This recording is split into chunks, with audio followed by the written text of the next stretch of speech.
Kapuso actor Mark Heras niratrat si Alvin Aragon. Ito ay tungkol pa rin sa kanyang mga pahayag tungkol sa LGBT community.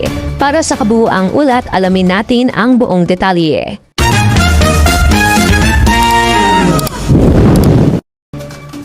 Hayagang nanawagan ang aktor at bad boy of the dance floor na si Mark Heras sa kanyang starstruck batchmate na si Alvin Aragon na itigil na ang pagbibitaw ng mga masasakit na salita laban sa LGBTQ+ community. Sa isang mensaheng ipinadala ni Mark, binigyang diin niya na hindi na dapat pang naglalabas ng mga mapanirang komento ang aktor, anuman ang naging personal na karanasan nito sa naturang grupo. Emosyonal ang naging hiling ni Mark dahil malapit sa kanyang puso ang usapin. Siya ay pinalaki at inaruga ng kanyang mga magulang na kabilang sa LGBTQ+ community. Para kay Mark, ang bawat negatibong pahayag ni Alvin ay tila pag-atake rin sa mga taong nagmahal at nagtaguyod sa kanya hanggang sa kanilang huling hantungan.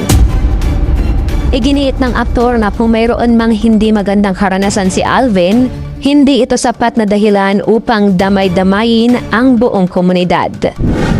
I was raised by gay parents. Alam mo yan. Yan ang isa pang topic na hindi ka na dapat nagsasabi pa ng kung ano-ano. Bahagi ng naging mensahe ni Mark kay Alvin.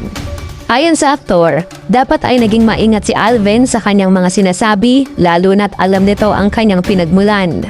Ang pagtatanggol na ito ni Mark ay umani ng positibong reaksyon mula sa mga netizens na humanga sa kanyang katapangan at paninindigan para sa kanyang pamilya. Sa kasalukuyan, patuloy na pinupuri ang aktor dahil sa kanyang pagiging boses para sa mga walang laban. Marami ang sumang-ayon na ang respeto ay dapat ibinibigay sa lahat ng tao, anuman ang kanilang kasarian o oryentasyon. Naniniwala ang mga taga-suporta ni Mark na ang kanyang ginawa ay isang paalala na ang pagmamahal at pasasalamat sa mga magulang ay walang pinipiling anyo o kasarian.